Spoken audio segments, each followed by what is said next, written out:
குழந்தை பிறந்தா தான் புருஷன் குடிய விட்டுருவாருன்ற நம்பிக்கையில அவரை இம்ப்ரெஸ் பண்றதுக்காக மாடல் ட்ரெஸ் எல்லாம் வாங்கி போட்டு ரெடி ஆகுறாங்க. ஒரு சேஃப்டிக்கு காண்டம்ல பின்னு வச்சு ஓட்டை போட்டு அதையுமே அவர் வரத்துக்குள்ள ரெடி பண்ணி வச்சுக்கிறா. இப்ப யாரோ கதவுமே தட்டுறாங்க. அது அவங்க ஹஸ்பண்டா தான் இருப்பாங்கன்னு நினைச்சு இப்ப செக்ஸியா போய் நிக்கிறா. ஆனா அங்க பார்த்தா ஒரு அங்கிள் வந்து நிக்கிறாரு. ரெண்டு பேருமே அதனால பயங்கரமா ஷாக் ஆயிடுறாங்க. அந்த அங்கிளுமே பிளாட் ரெனோவேட் பண்ற மீட்டிங் போயிட்டு இருக்கு. உங்க வீட்ல இருந்து யாரும் வரல, சோ நீங்க வாங்கன்னு சொல்லிட்டு அவர் அங்கிருந்து கிளம்பி போயிடுறாரு.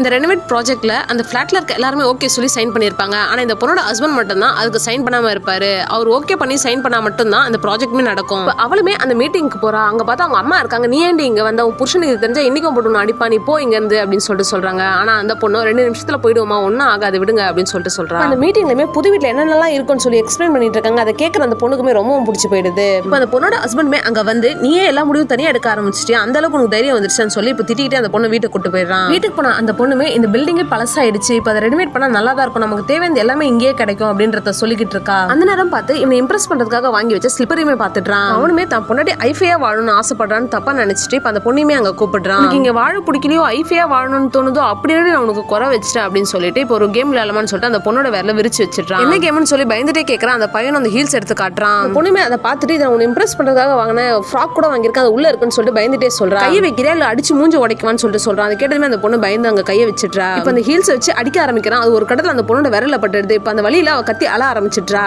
இப்ப அடுத்த நாள் வேலைக்கு போறதுக்கு முன்னாடி அந்த பொண்ணுகிட்ட நேற்று நைட் நடந்ததுக்கு சாரி சொல்லான்ட்டு கிட்ட வரா. ஆனா அவ எதுவுமே கேட்காம ரூம்ல போய் கதவை சாத்திக்கிறா. பயங்கர டிப்ரெஷன்ல இருக்க அந்த பொண்ணு வீட்டுல இருக்க தட்டெல்லாம் போட்டு தூக்கி போட்டு உடைக்கிறா. இப்ப போலீஸ் ஸ்டேஷன்ல இருந்து கால் பண்ணி உங்க பொண்ணை கூட்டிட்டு நீங்க போலீஸ் ஸ்டேஷன் வாங்கன்னு சொல்லிட்டு கூப்பிடுறாங்க. போலீஸ்மே உங்க புருஷன் உங்களை அடிக்கிறதா சொல்லி கம்ப்ளைண்ட் வந்திருக்கு, ஆனா நீங்க சொன்னதான் அந்த கம்ப்ளைண்ட் எல்லாம் எடுத்துக்க முடியும்னு சொல்லிட்டு கேட்கறான். அந்த பொண்ணுமே ஆமான்னு சொல்லிட்டு சொல்லிடுறா. இப்ப அந்த பையனுமே கூட்டு போய் லாக்அப்ல வச்சிடுறாங்க. கடைசியா புருஷனுக்கு குட் பை சொல்லிட்டு வந்துறேன்னு சொல்லிட்டு அவங்க கிட்ட போய் பேசுறான். அவனுமே இனிமேல் குடிச்சிட்டு வந்து நான் அடிக்க மாட்டேன், நீ ஆசைப்பட்ட மாதிரி குழந்தையுமே பெத்துக்கலாம்னு சொல்லிட்டு அழுது நடிக்கிறான். அந்த பொண்ணு அதையுமே நம்பி அந்த போலீஸ் கிட்ட போய் அந்த கம்ப்ளைண்ட் வாபஸ் வாங்கிடுறா.